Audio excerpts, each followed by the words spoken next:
you, Kathleen. Thank you, Veterans for Peace. Thank you, everybody, for coming out here today. Thank you, my team, Tour de Peace. Can you guys all raise your hands, all you that have been on the ride? We started Thursday in Vacaville at my son's grave. It was April 4th, the day that he was killed. And so today is April 8th? 7th? Something. 7th. Are you sure? 7th. Tomorrow's my birthday. Okay. Well, we started on April 4th. And in Vacaville, we rode to Sacramento the first day, 45 miles. We were in Fresno yesterday. We didn't ride our bikes. And we're here today. And then we're going to Rancho Cucamonga when we leave here. Because our route is Route 66. And it starts here. And we're taking it from here to Chicago. And then from Chicago to what I like to call washed up D-Seat. And we're going to take 90 days. And every day I wake up, I say, 4 days down, 86 to go.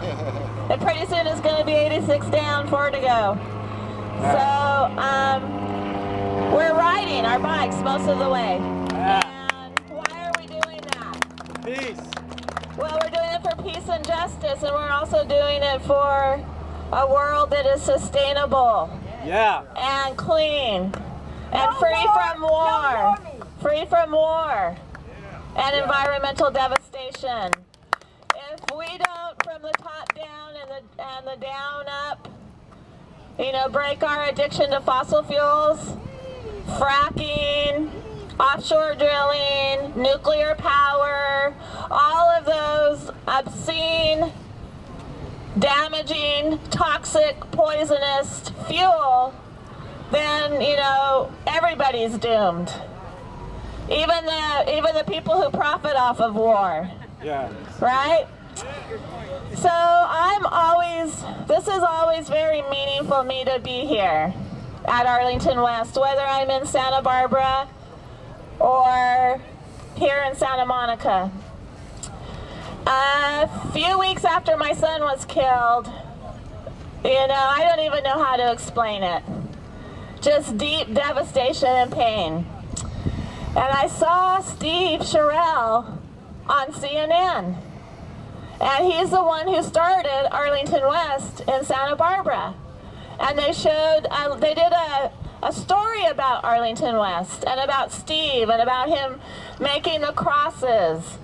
And I never heard of Veterans for Peace before then either.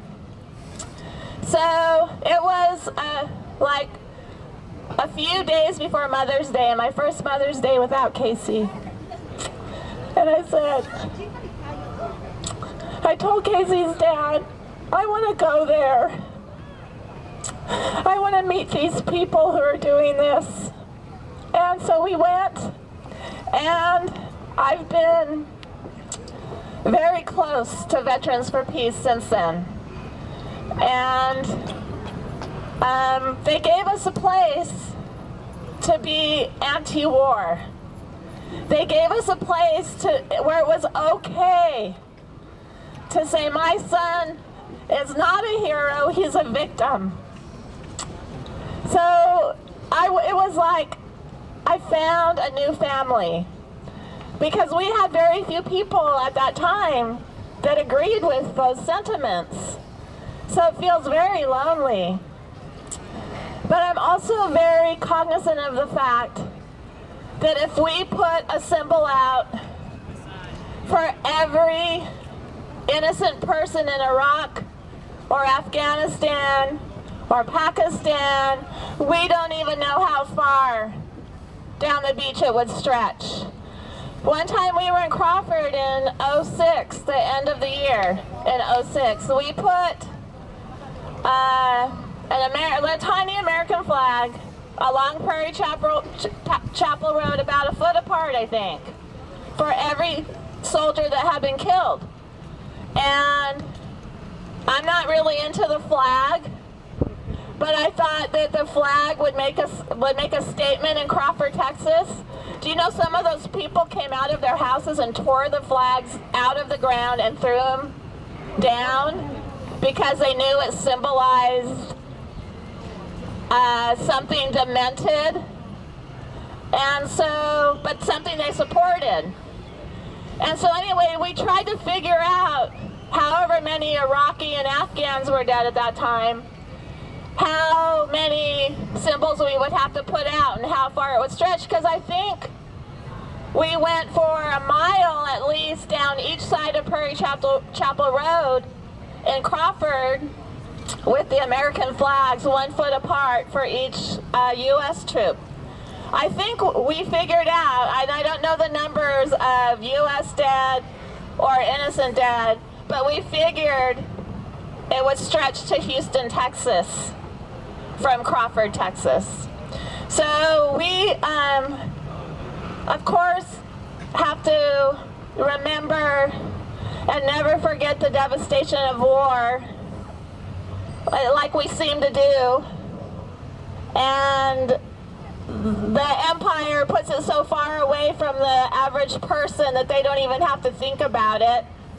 My sister's here with me, Dee Dee, and when we were bringing the... Why are you clapping for her? I'm just kidding. Hey, Dee Dee. When we were bringing the coffin, she was crying. And I said, this is what I live every day.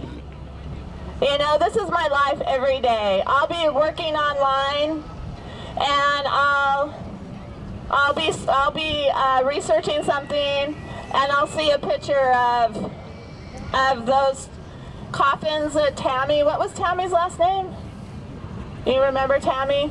She took a picture of coffins. She worked for KBR in Kuwait. She took a picture of coffins coming home, and she got fired from her job for that, but it was first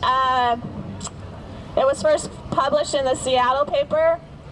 And all the people who figured out who died that week and who could have been in the coffins, it's almost certain that Casey was in one of those coffins. So I see, you know, it's like nothing that I can put away. You know, I can't set it up on Sunday and put it away. It's something that I live with every single day. And I know I'm one of the lucky ones. Yeah, as a citizen of the world, my oldest son was killed, but I'm one of the lucky ones. So what can I do with the rest of my life to make sure my son's death wasn't for something so unnecessary, needless, awful, and criminal?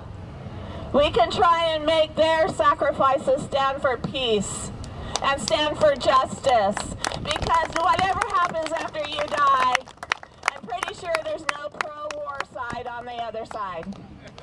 Wherever that is or whatever, if there is one. So that's what we're doing. We're leaving here today, taking 86 more days across the country, and say that this was wrong when Bush was president, and it's still wrong when Obama's president. And why the heck aren't you guys out in the streets? You know, if it were McCain or Romney doing the same thing, we would have hundreds of people biking with us, I'm certain. We have a handful, and I'm thankful for everybody who's with us. And we hope that you will support us along the way. We have a website, Tour de Peace, is at tourdepeace.org.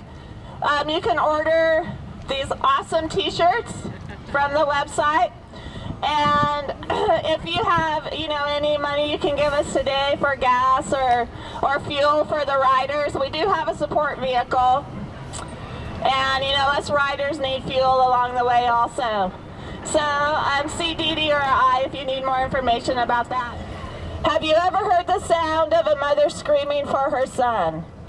The torrential rains of a mother's weeping will never be done. Before I go on, this is our call to action. Let me start over. Have you ever heard the sound of a mother screaming for her son? The torrential rains of a mother's weeping will never be done. They call him a hero. You should be glad that he's won. But have you ever heard the sound of a mother screaming for her son? Have you ever heard the sound of a father holding back his cries? He must be brave because his boy died for another man's lies. The only grief he allows himself are long, deep sighs.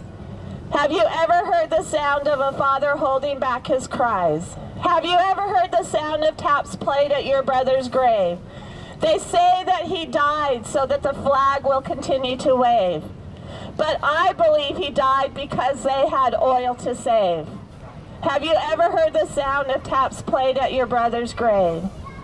Have you ever heard the sound of a nation being rocked to sleep? The leaders want to keep you numb so the pain won't be so deep. But if we, the people, let them continue, another mother will weep. Have you ever heard the sound of a nation being rocked to sleep? Thank you, Carly. It's time to wake up.